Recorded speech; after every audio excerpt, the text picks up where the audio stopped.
আসসালামু আলাইকুম।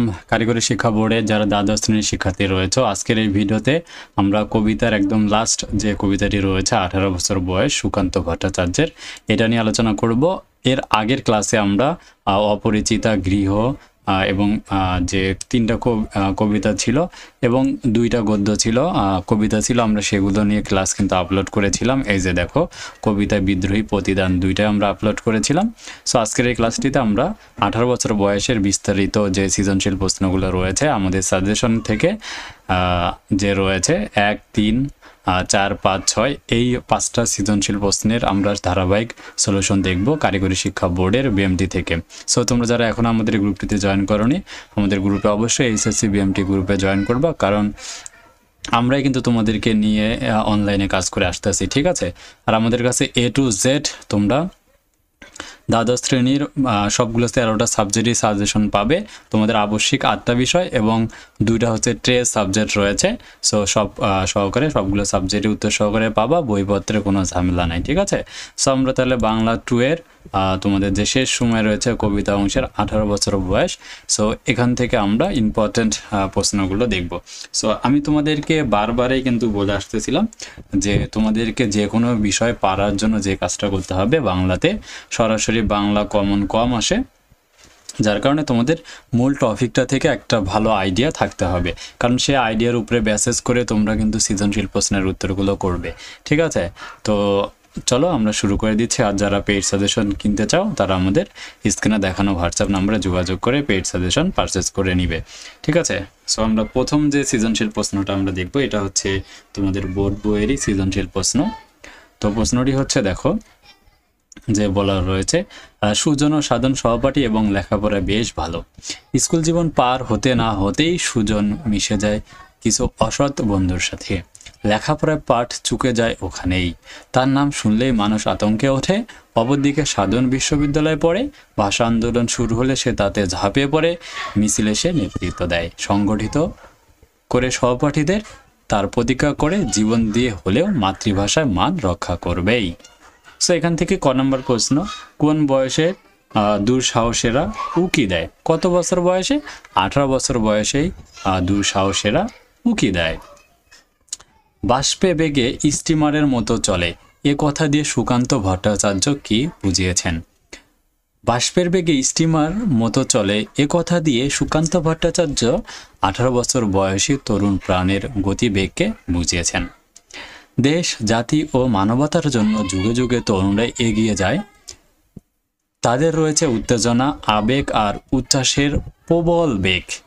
এ বেগে তারা সব বাধা বিপদ উপেক্ষা করে সামনের দিকে এগিয়ে যায়। সমস্ত দুর্যোগ আর দুর্বিপাকে তারা মোকাবেলা করে তাদের অদম্য প্রাণ শক্তিতে।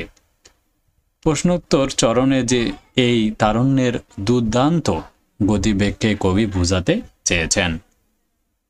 উদ্দীপকে সুজনের সাথে 18 বছর কবিতায় কাজ চরিত্র ফুটে উঠেছে।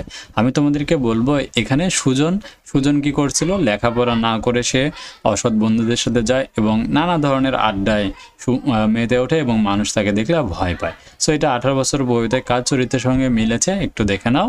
উদ্দীপকে সুজনের সাথে 18 বছর বয়স কবিতায় 18 বয়সের ভয়ঙ্কর রূপটি ফুটে উঠেছে। কৈশোর থেকে যৌবনে পদার্পণের বয়সটি যৌবন বা তারুণ্য। এ বয়সে জীবন গঠনের শ্রেষ্ঠ সময়। সঠিক দিক নির্দেশনায় কাঙ্ক্ষিত আদর্শে এ বয়স পরিচালিত হলে তা সমাজ ও দেশের জন্য কল্যাণ বয়ে আনে।